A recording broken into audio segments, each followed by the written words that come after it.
Congratulations to Derbyshire, who took the LV County Championship 2nd Division title after completing a 6-wicket win over Hampshire in front of their own supporters.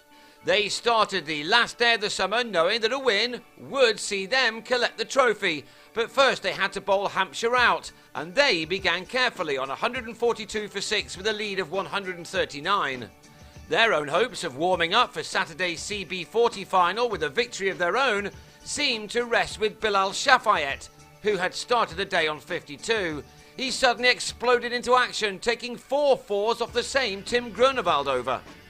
It took Derbyshire 12 overs to calm the nerves with a wicket, Wes Durston having Chris Wood caught by Paul Borrington at deep mid-off at 177 for 7, the lead 174.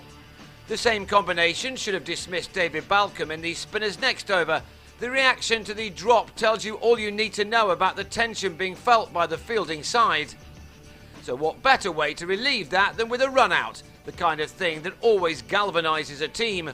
Ross Whiteley provided the throw to send an angry Shafayet on his way for 81. Balcombe was soon having to go through it all again with Shafayet in the pavilion after he was legged before to David Wainwright for 9. And just into the second hour of the morning, David Griffiths drove Durston to Whiteley as Hampshire were all out for 198. So Derbyshire had the rest of the day to make 196 to confirm that they would finish top of the LV County Championship 2nd Division on the same points as Yorkshire, but with more wins under their belts. 5 months of hard graft had come down to this. History had already been created by earning promotion, but finishing on top of the pile would be the icing on the cake. And all was going well, with Wayne Madsen and Borrington knocking off 45 of the runs before both fell in the space of 5 deliveries. Borrington edged Griffiths to Jimmy Adams, while Madsen was bowled on the stroke of lunch, to which Derbyshire went to on 45 for 2 and probably not feeling very hungry. Usman Khawaja was hungry for runs. His innings of 71 had helped his side stay in touch with their opponents in the first knock, and he now wanted to take them to an historic triumph. Derbyshire have got an awful lot right this season, including their 2 overseas players, Martin Guptill and Khawaja, who've both been excellent.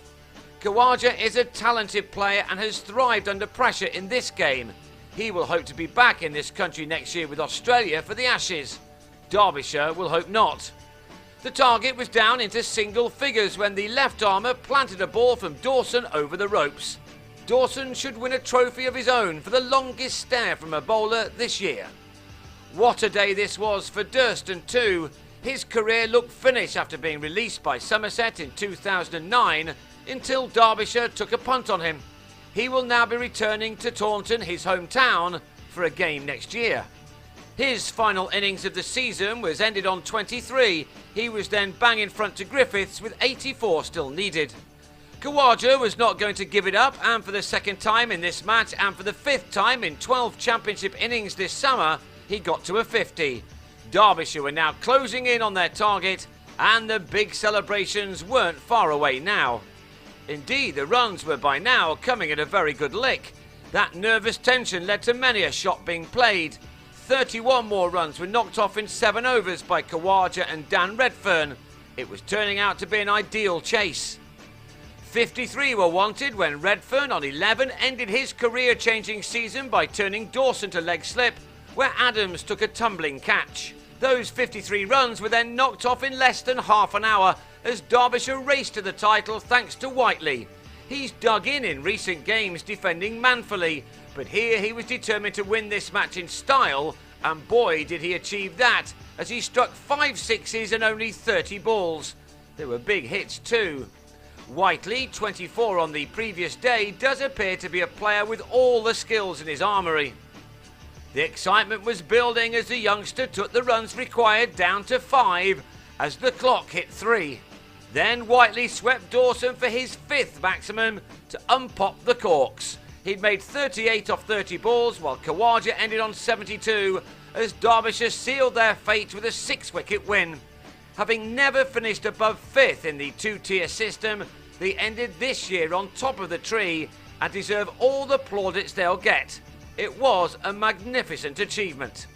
So there you have it, a league table Derbyshire and their supporters will be happy to look at for some time.